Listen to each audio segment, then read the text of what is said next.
Hello, folks. So today we have amongst us a very special guest, Dr. George T. Sipos, if I'm pronouncing it correct. That's right, yes. Who happens to be the executive director at the Division of Global Enrollment and Engagement at Gannon University, Pennsylvania, US. So, George, first of all, welcome to India. Thank you. Good to be here. I just wanted to know that in which particular year was your first trip to India? Oh, first trip to India was in 2011.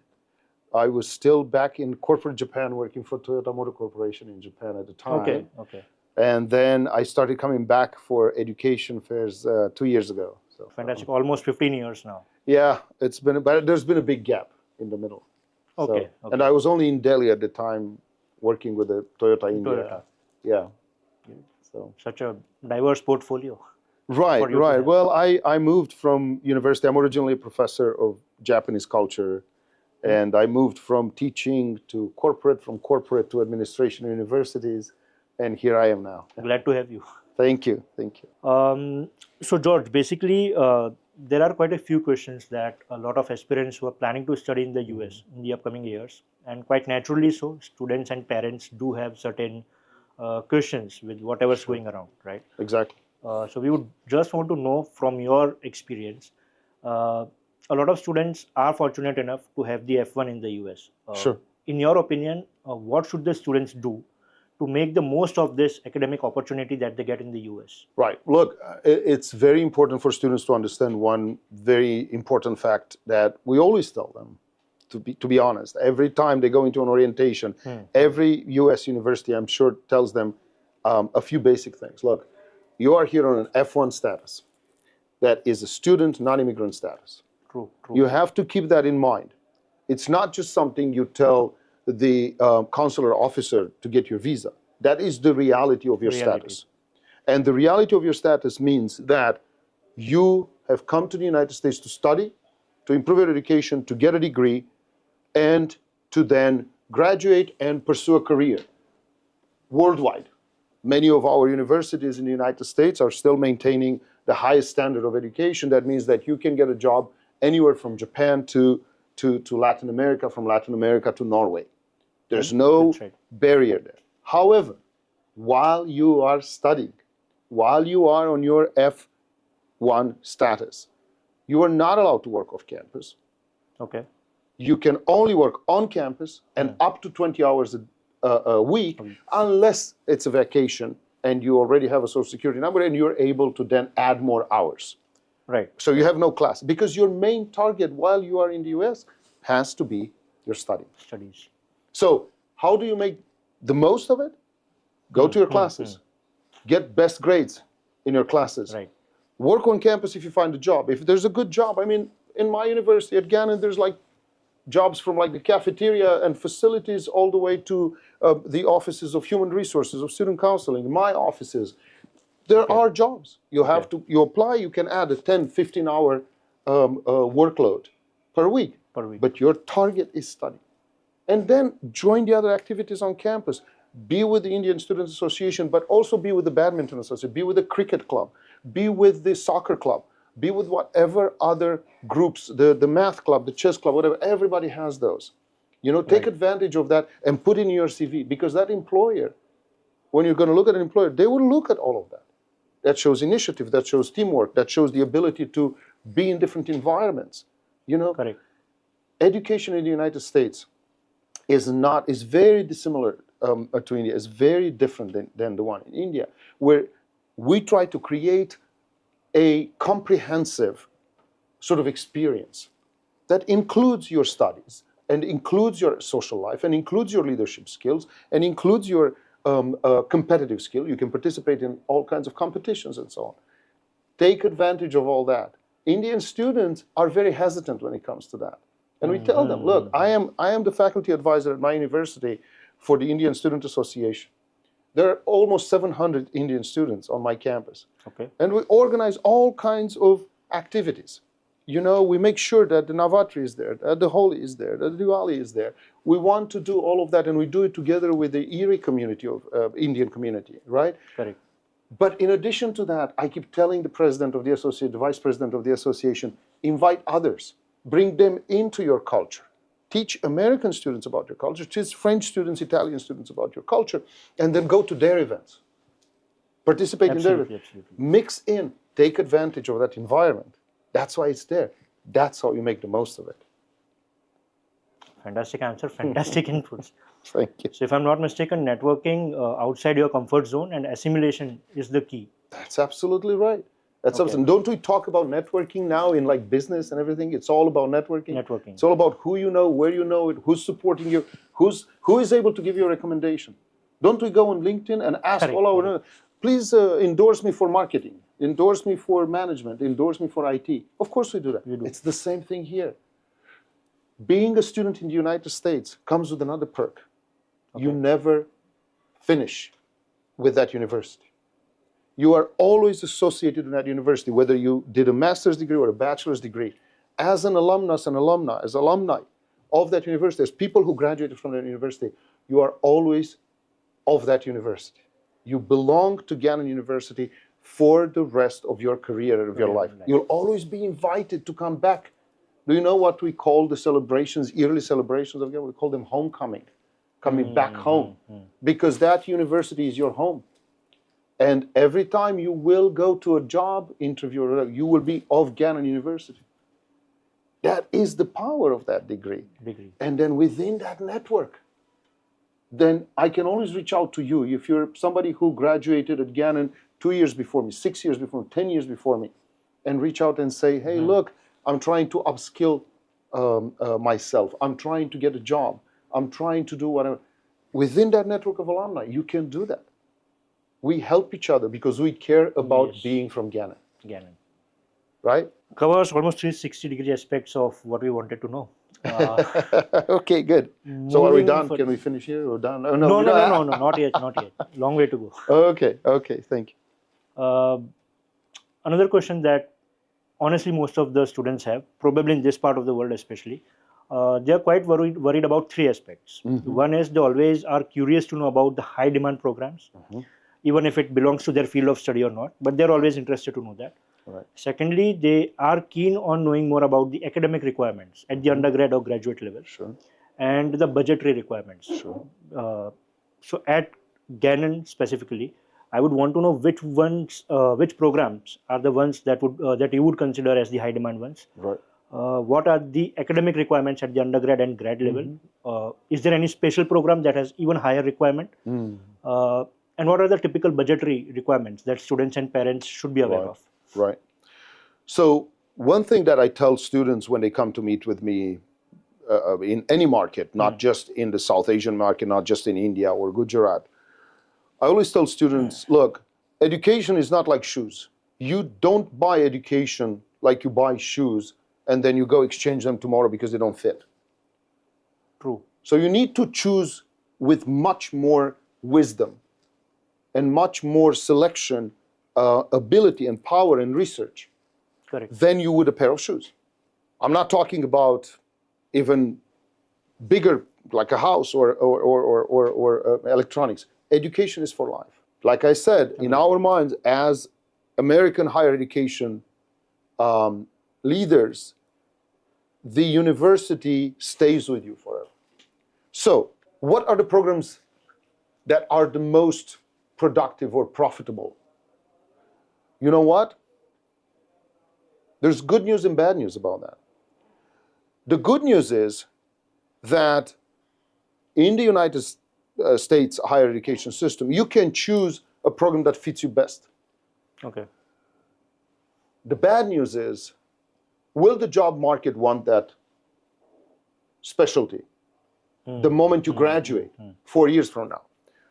Guessing right now what's going to be the job market in 4 years in the United States or globally is like being a wizard and looking into a ball. Crystal ball, yeah. Where's but it's going to be IT. No, nobody knows. True. That's the thing, and this is what I'm trying to tell the students. Stay as close as possible to your core, to what you really want to do. Because that will guide you. That will help you make the right choice. You've done computer science, and you feel that data science or AI or robotics or software engineering is closer to you. Stay close to that. We don't know if software engineering is going to be in demand in 4 years from now. 4 years from now. But you've learned the skills that you feel are the closest to you. And you know what happens with that? You have the ability then to pivot. Because you learn the human skills of the job. With software engineering or IT, the worst thing that can happen is that AI takes over. And then we don't need humans. But as a human who has studied that, and who has also added the liberal arts component, like at Gannon, we have a liberal arts general core, general studies, general education, we call it, right?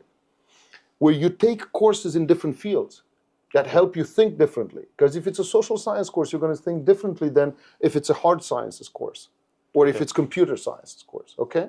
So that teaches you how to think. With that, and close to your specialty core, you can pivot, you can reorient yourself, you can readapt. I always tell my students, the jobs that you're going to have to face are not there yet. Number one.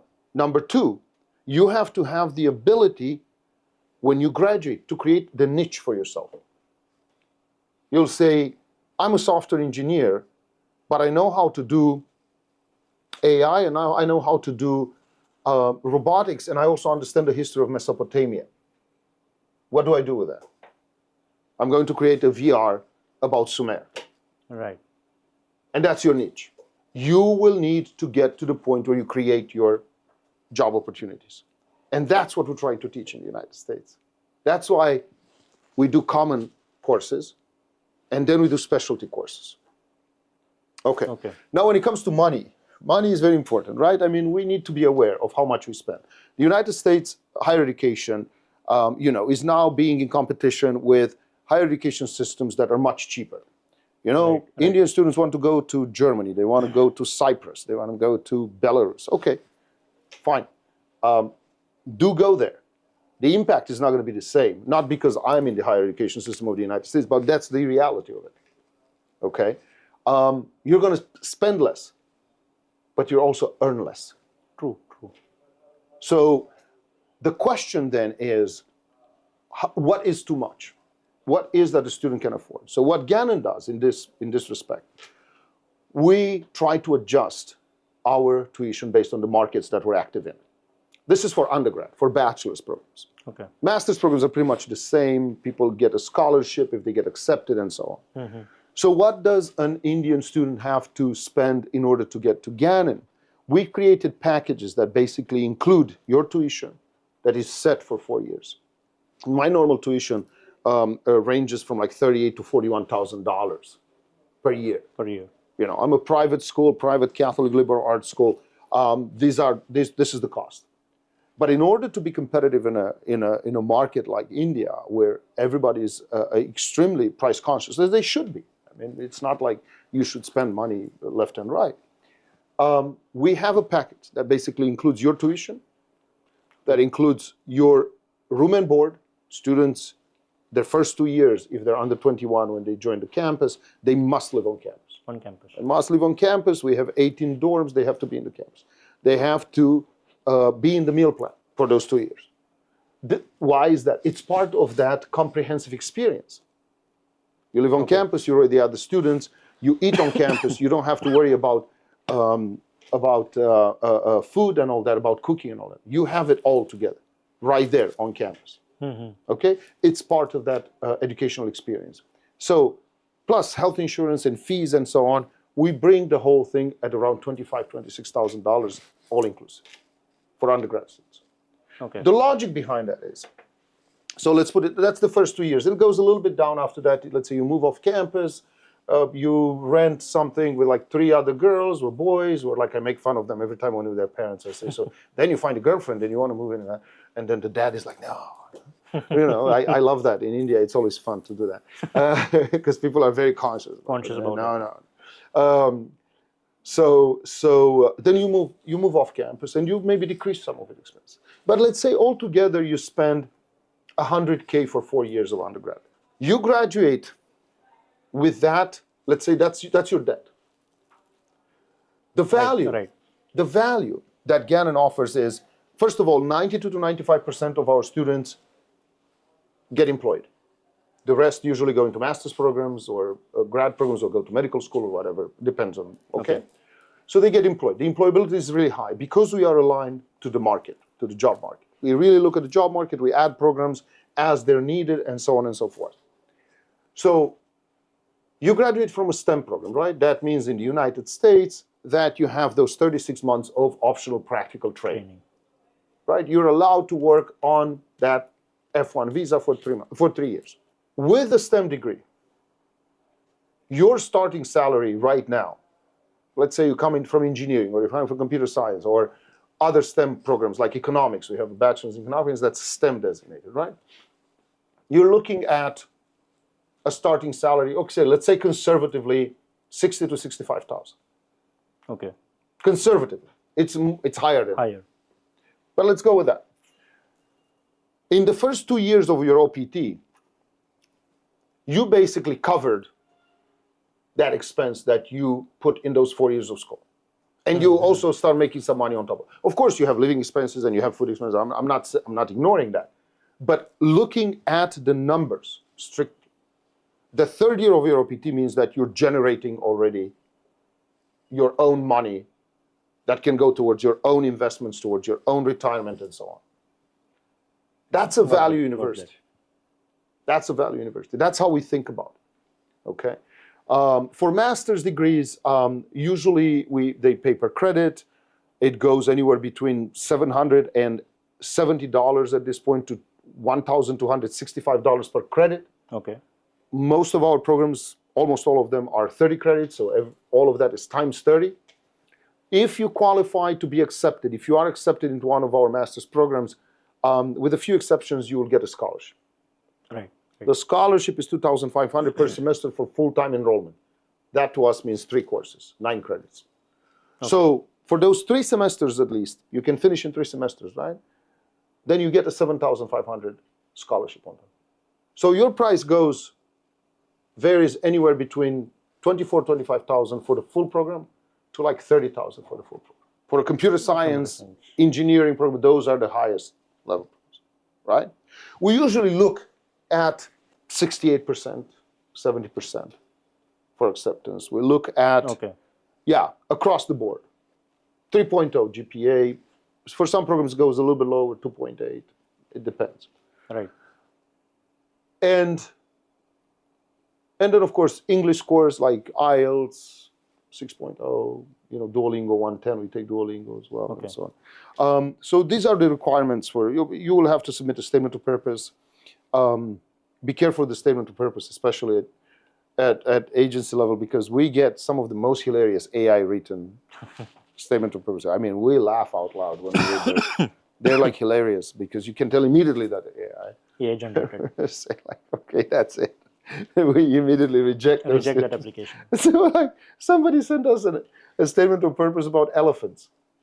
They said, well, the life of an elephant is like, I'm like, how do you come up with that topic? I mean, why are you talking about elephants in your statement of purpose? It's like that. You're not applying to the zoology program. It's like, so of course you reject this. They put whatever, so it's written there. Right. So, did I cover the question?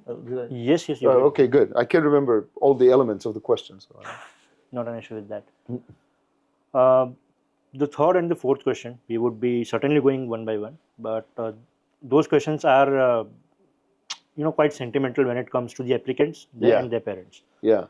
So we'll take a shot at the third question first. Okay. The third question usually is, even at the stage of application, it is about the document submission. Now, the Embassy of the United States in India, as well as the other 4 consulates, they always reach out to the masses here in India with the help of the top media, and they even submit their statements regarding the authenticity of the submission of documents. Because the submission of fraudulent documents, and I'm sure it's not only about India, it's about from a lot of countries. It has become a serious headache and an issue. What would your piece of advice be to the applicants to bear in mind when it comes to the submission of authentic documents, and why is it that important? Again, you got to go back to that statement I made before. Education is not like a pair of shoes. I mean, there are 2 aspects of this. If you are so if your transcripts, if your mark sheets, your grades are so bad that you need to fake that I'm afraid that you're not going to be able to purchase education because you're not going to be able to keep up with the level and the intensity of education in the United States. So trying to sneak your way in based on false transcripts, mark sheets, is not going to help you in the long run. That's right. You will end up failing there. And failing academically, it's the same thing. The result is the same. You're going to be dismissed. You have to go back home. Got that. We're not going to. Same for we dealt with so many for a while, like a couple of years ago, with so many IELTS and TOEFL scores, fake. People were doing PDFs, whatever. We would catch them. You would ask, no, I didn't fake it. Okay. But it's not in the system. We look it up. It's not in the system, right? We dismissed students even after coming to campus because for me, it's possible to submit your score after getting to campus because I have an ESL center on campus. So if you don't submit an English score during your application, then you will take an ESL test and either do English or not do English, depending if you pass or not. So they would come with these TOEFL scores and send it to us, and within a day, we would be like, okay, this is fake. We call them in, no, it's my score. Okay, sit in the Duolingo and do that. No, I can't do it. Right? So then we send them home. We said, you're dismissed academically. I mean, this is so you have to learn that for us as a university, number one, we will catch it sooner or later. So you're risking too much. Number two, we issue you a letter of acceptance based on your academic record and an I-20 based on your academic record and the fact that you declare your ability to pay for your degree. Okay? That I-20 letter is the federal government.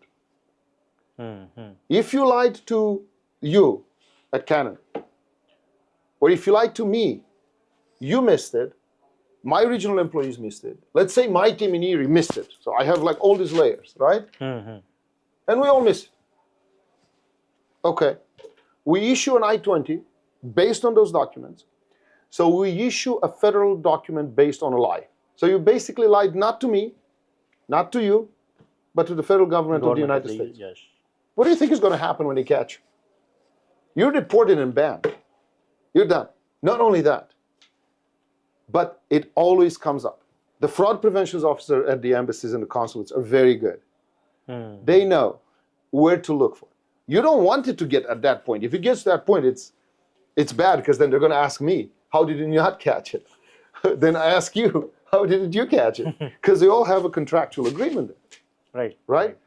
But in the end, we might lose something. The student loses everything for doing that. Is it worth it? Look what happened in Pennsylvania at Lehigh University. I don't remember his name, the Indian student who not only, so they missed it. They missed his fake transcript. Okay. He got in, he started whatever, and he started boasting on social media or something. Do you know who got alarmed by that?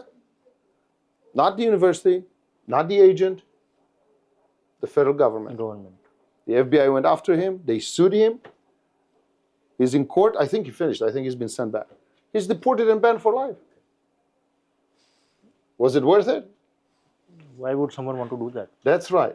So I think it's not worth it. Don't even bother about it. If your scores are too small, look, you did badly in your high school. We understand. You fall in love. You don't want to study math. It's boring or whatever. Fine. Stay in India for a little bit longer and try to improve that. If I see in your bachelor's that you're really doing well, then it doesn't matter what you did in your high school. We all understand that teenagers are not necessarily focused on education and on study, whatever. They do, they have other preoccupations. Okay? Bank statements, don't fool around with those.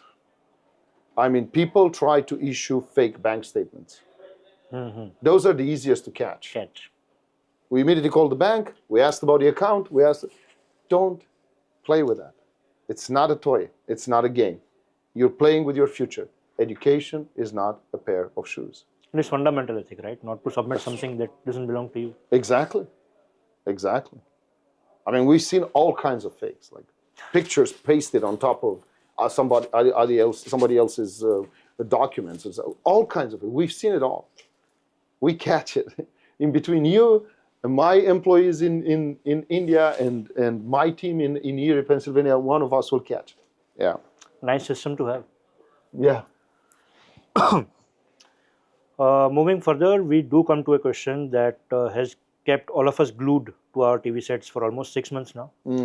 And that's not only been in the US, but everywhere across the globe. Yeah. That people have been quite curious about the presidential elections in the US. Sure. And with the recent entry into the White House, a lot of students and parents, especially in this part of the world, they are curious. That is both positively as well as negatively, and they are anxious to know more about what happens next. Right. What more about F1? What's more about H1 and H1B? Right. So, would you want to shed some light? What should the international students at this point know? Right.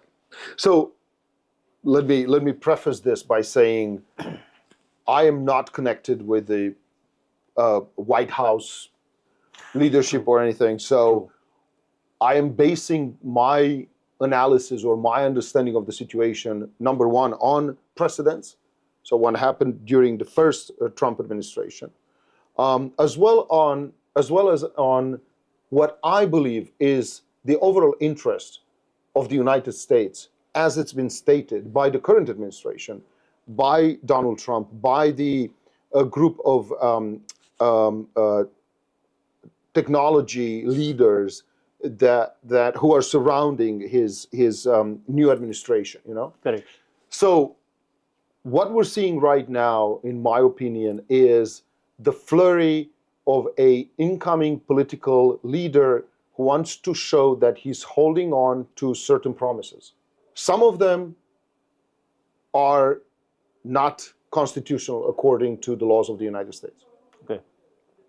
So they're being challenged. He can pass whatever executive orders he thinks are to satisfy his base of voters. But that doesn't mean that they can go through. I mean, the United States has still a relatively functional democracy with a balance between the three powers in the state, right? And we are hoping that will prevail. So we're moving forward with the idea that what's been established as now the oldest modern democracy in the world, the democracy of the United States, will prevail and will maintain the letter and the spirit of the law. Will Donald Trump try to stop issuing visas for students? Perhaps for some countries. I mean, we had a Muslim ban before in the United States. That's what I'm saying. I'm basing it on precedent. Right. We'll have to see what happens with this new executive order that now is under evaluation, because they're apparently wanting to come up with a list of countries. Okay. That may be banned from receiving visas, right? Either work visas or study visas. We don't know that if all the visas are going to be like tourist visas, work visas, study visas, they're all going to be banned. We don't know yet. We'll have to see. What I can tell for sure is that most of the student visas at this point don't seem to be in danger. We don't see the danger for student visas to be banned. Specifically, in India, we don't see that danger.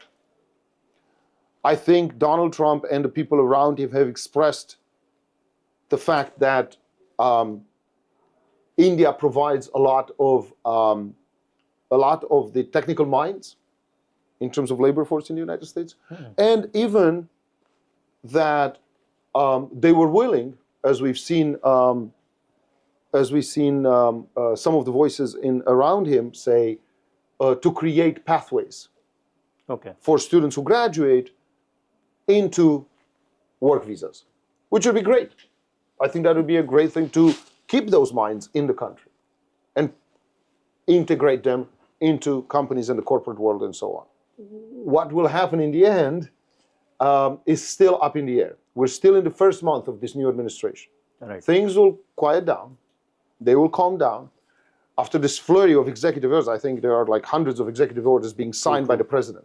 The president doesn't have complete and utter authority in the United States government. He is one of the agents, one of the actors. Now, if that's going to change, we don't know yet. But right now, that is, I mean, the Congress has something to say, the judicial system has something to say, right? Everybody has something to say in this process. So the president's power in the United States are not unlimited. That's all I can say at this point in terms of like my hopes for American democracy. I think that there is still something, and people will fight for that, for those democratic values that we have been consolidating for over 200 years now. Yeah. So this was the fourth question that again had the deepest possible insight. Right. And I could visually imagine whatever you said. Yeah. Visually, I was in the US. I was in the White House visually for some time, imagining the executive orders being signed. Right. George, at this point, we do come to the last question of this segment, sure, which is probably an extension of our first question. Okay. That was about the students, trying to make the most of their academic opportunities. Yes. This question precisely is about the return on investment, the ROI that the students and parents can expect. And this ROI is not only financial, it is academic, emotional, cultural, and in all contexts. Evidently. So what can be, the best possible ROI? How can the students maximize their ROI? I guess you've partially answered that in the first part. Right. But when it comes to ROI financially, I would want to know a bit more on this. Okay. So I did cover, let's say for the undergrad, I did talk about the financial aspect of what the money you put in and what you get out of it, even in those first 2-3 years of OPT for a STEM graduate.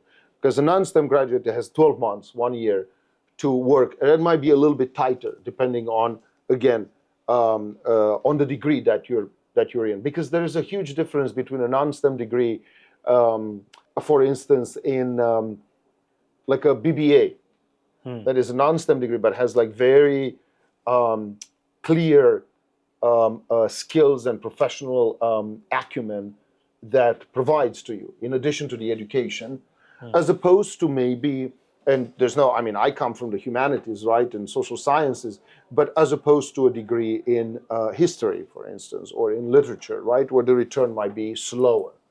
I'm not saying that it's not going to be there, but it might be slower. So there is a difference there. Now, for the graduate student, the impact is even higher and faster, because if they graduate in 3 semesters, they spent that money, let's say $50,000, $55,000 to complete, and with living expense and everything, and then they have 3 years to cover that. Their salaries are going to be even higher, and they're going to complete and cover everything within that first year, right? I mean, a graduate with a data science degree is going to start at $80,000 easily in the United States market. I mean, you're covered in 1 year. 1 year, right?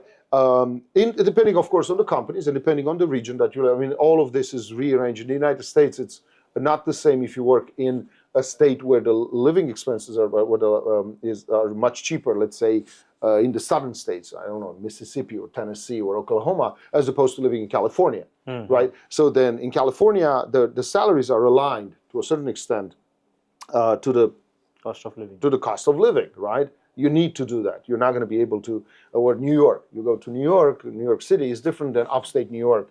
Buffalo and New York City are not the same thing. Right. So there's going to be, the salaries are going to vary. That's what I'm trying to say. I mean, I say $80,000. You're going to work in a computer company, I don't know, in Norman, Oklahoma. You might not get $80,000. So there's different levels, right? Okay.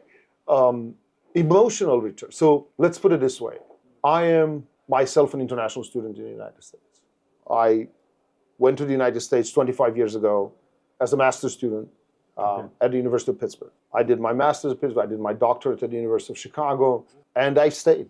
I didn't think I was going to stay. I didn't. I had a position back home at the University of Bucharest. I thought I would just do my degree and go back and teach there. But then, that's why I talk always about like falling in love. You fall in love and things happen and life happens and, kids happen and all that. So you stay. So 25 years later, you look back and you say, okay, well, I've I've done something, I've achieved something, and now I'm giving back. Being in this field, I'm helping other international students. I have mentored several Indian students who took the same path. They went into international education, they went into recruitment, they're helping others, or they're starting their own recruitment consultancies, or they do different things, right? So I'm giving back that way. They're starting to give back in their own way. That's part of this emotional return on investment, if you will. But then again, you get a good job in the United States or in Canada, where, I mean, with a Gannon degree, you can work in Japan. You can work in Bolivia. It's an internationally recognized degree from one of the nationally ranked universities in the United States. We're the top university in the United States. We're part of those 400-something nationally ranked universities. You know, nobody's going to question. We're accredited by the Middle States Accrediting Agency, which is one of the top accrediting agencies. So nobody's going to question that. I think that the pride that your parents will feel when you get a job, when that job is well paid, when they see that you're satisfied, when they see that you are feeling accomplished in your life, in your career, that is emotional return on investment. Certainly is. Right? Because why do they make the effort? They make it for their children. They make it to see that their children are satisfied and accomplished, and they feel a sense of accomplishment, right? Moreover, you become then an ambassador of India, of your state, of Gujarat, in the United States. You carry those values with you, right? And you share them, hopefully, with others. On campus at Gannon, we know how many Gujarati students we have because we know that they come together. And we also know that there are certain people, certain students who cook Gujarati food, so the others go to them to visit. You know, that's an emotional return on investment.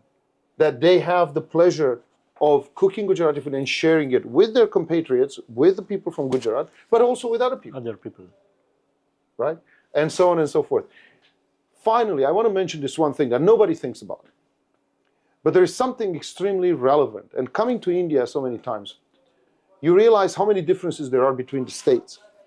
I'm fascinated by languages. Every language is different. Every writing is different. You know, I like the Gujarati writing because it's very round. It's very nice.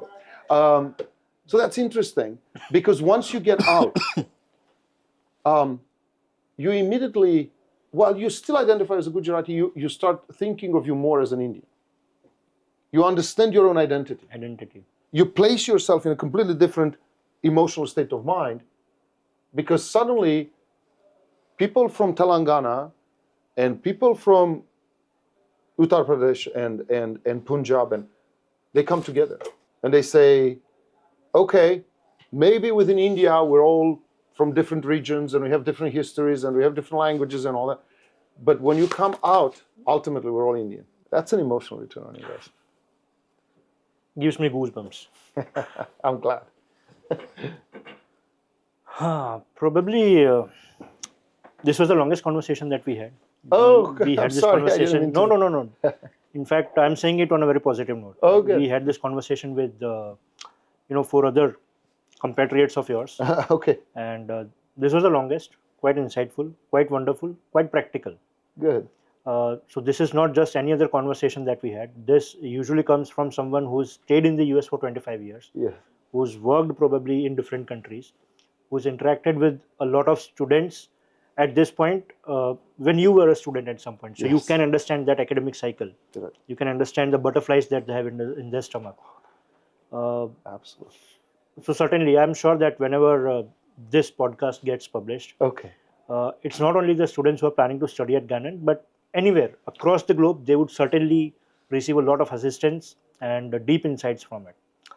It was a pleasure hosting you, George. I'm glad to hear that. Hope to see you very soon. Thank you. Thank you very much. It's been a pleasure. Thank you. Same here.